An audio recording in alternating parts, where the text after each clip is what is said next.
Hello la famille, si tu n'es pas né sur Mars, c'est que tu n'es pas ivoirien. Ivoirien un jour, ivoirien toujours, le 225, champion du monde d'Afrique, la Côte d'Ivoire, le pays le plus doux au monde.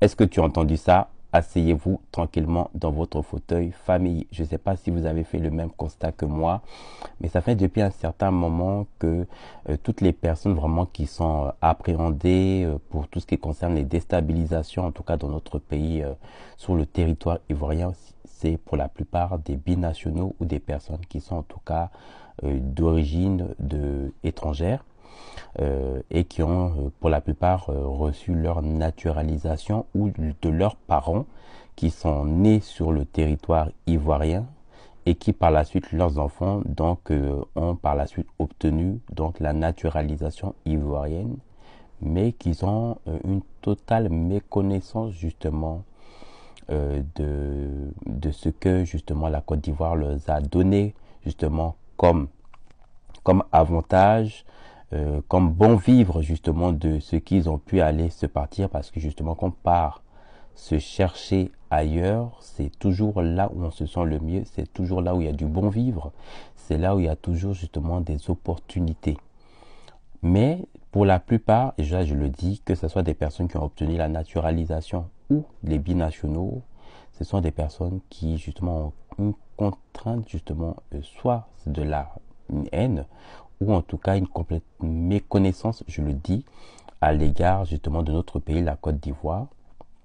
Il faudra que nos autorités ivoiriennes puissent reconsidérer, je le dis, les accords concernant même l'aspect judiciaire, mais aussi avec les différents partenaires de nos pays. Mais c'est aussi l'occasion d'envoyer le message à tous nos frères et sœurs ivoiriens. Vous savez qu'aujourd'hui, l'année 2025 a débuté, nous sommes au mois de janvier, et il serait vraiment important que les Ivoiriennes, et ça je le dis déjà, de vous féliciter à tous, déjà pour l'effort que vous faites en matière de solidarité et tous les efforts qui sont consentis sur toutes les différentes échelons, que ce soit sur l'aspect sportif, sur l'aspect musical, artistique, culturel, même dans l'entrepreneuriat. D'ailleurs, à ce sujet-là, j'aimerais que tous nos frères et sœurs puissent vraiment voilà, consommer localement, soutenir nos frères et sœurs, aller dans les différents secteurs du commerce, que ce soit de nos mamans, de nos frères et sœurs. Il est beaucoup plus important justement qu'on puisse se aider entre nous pour permettre justement que l'économie ivoirienne puisse tourner justement au niveau local. Ça, c'est très important. Il faudrait que les autorités ivoiriennes qui font déjà cet effort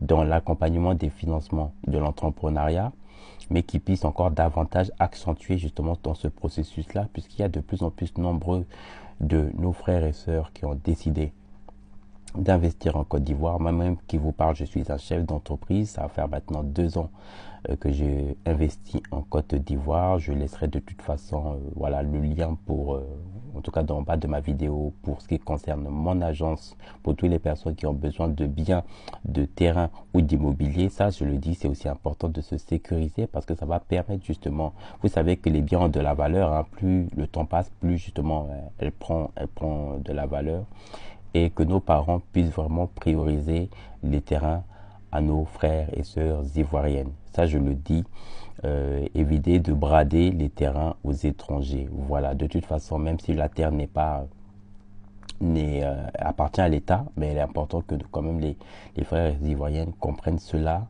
avec tous les enjeux qui se passent. Vous avez vu avec l'affaire justement du cas Alino Faso, justement encore un cas d'un binationaux justement qui a obtenu en plus par la suite la naturalisation ivoirienne, mais qui, vous voyez, aucune méconnaissance malgré qu'il a ses activités en Côte d'Ivoire. Il a plusieurs restaurants en Côte d'Ivoire, mais vous voyez que ils ont construit quand même une idée de déstabiliser notre nation. Donc, c'est aussi l'occasion à nos frères et sœurs de consommer localement.